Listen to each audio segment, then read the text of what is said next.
Welcome to Let Me Fix This. Enjoy the video. In this video, I will explain how to withdraw funds from Trust Wallet to Jazzcash. This process is indirect, as Trust Wallet does not directly support fiat withdrawals to services like Jazzcash. You will need to use a trusted cryptocurrency exchange as an intermediary. We will cover transferring your crypto from Trust Wallet to the exchange, selling it for local currency, and then withdrawing that currency to your Jazzcash account. It's a straightforward process once you understand the steps involved. First, you need to transfer your cryptocurrency from Trust Wallet to a reputable exchange that supports Pakistani rupees, such as Binance or Bybit.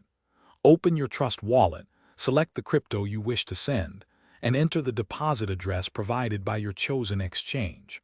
Always double-check the network and address to avoid losing your funds. A small network fee, typically less than $1, will apply. Once sent, the funds should appear on the exchange within a few minutes, depending on network congestion. Once your crypto is on the exchange, you can sell it for Pakistani rupees. You have two main options: spot trading or the peer-to-peer or P2P market. For direct withdrawal to Jazzcash, the P2P market is often preferred. Here, you can find buyers willing to send PKR directly to your Jazzcash account in exchange for your crypto. Always choose verified merchants with high completion rates. The exchange typically holds the crypto in escrow until you confirm receipt of funds, ensuring a secure transaction.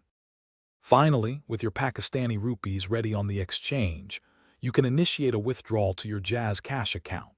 Go to the withdrawal section, select PKR, and choose Jazzcash as your payment method. You will need to enter your Jazzcash mobile number and account name. Withdrawal fees are usually minimal, often less than 100 rupees. After confirming the details, the funds should arrive in your Jazzcash account within a few minutes to a few hours, completing your withdrawal process. Thanks for watching. If you found this helpful, don't forget to like and subscribe.